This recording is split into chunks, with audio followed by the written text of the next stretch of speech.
Over the last few days, several current and former Tesla workers reached out to Electric to reveal that Tesla ramped up its use of H-1B visas to replace U.S. workers it let go during a wave of layoffs earlier this year.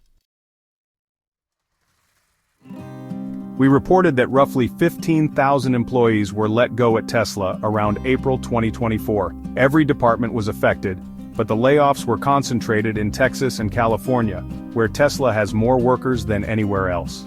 Current and former Tesla employees said that many of the laid-off U.S. workers were replaced by foreign workers using H-1B visas. These claims are backed by U.S. Department of Labor data, which show that Tesla requested over 2,000 H-1B visas during the time it was laying off U.S. workers. Again, there's a cap of 65,000 visas for the entire U.S. annually, and Tesla alone tried to get over 3% of them. Tesla workers said that many employees let go were more senior engineers with higher compensation, and they have been replaced with junior engineers from foreign countries at a lower pay. Electric's take. To be clear, I'm not taking a stance on H-1B here. It seems like there should be good uses for this visa, but it certainly can be abused. My goal is to share more information that could explain why Elon would want more of this visa for his businesses, and maybe not for the right reasons.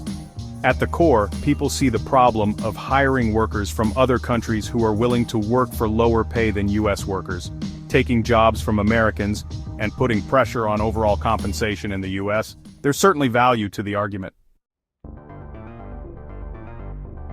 Elon's counter-argument is that the U.S. doesn't have enough skilled workers, and he needs to hire people from other countries to compensate. This argument also has some value, especially for specific sectors like manufacturing engineering, which has become less popular in the US. However, at Tesla and with Elon, the problem is much deeper than this.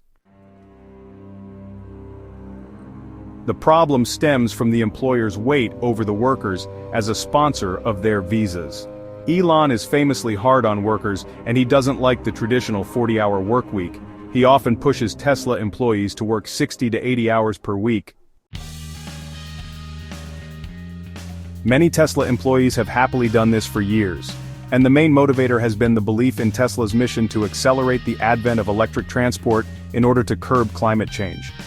Some people still believe in this mission, but Elon has eroded it over the last few years by shifting focus on self-driving and advocating for removing EV incentives in the US. It is becoming harder to make people believe that Tesla's main goal is to accelerate the advent of EVs when its CEO is talking more about Tesla becoming the most valuable company in the world than its impact on climate change. And let's not forget that he has spent a tremendous amount of effort and money over the last year to get deniers of the human impact on climate change elected, but he has found another effective way to motivate workers to work harder and for longer hours: hold a visa over their head. The nature of the H-1B visa being attached to your employer puts tremendous pressure on the workers. On top of it, Tesla, like many other companies using H-1B visas, tends to hire from countries where longer work weeks are already the norm.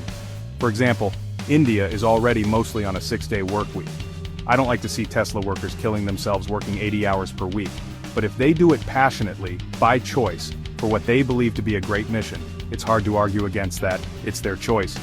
But if they do it because they want the American dream and they are afraid that getting let go will kill or slow down their chance of immigrating because they are in the country on an H-1B visa, that feels like exploitation to me.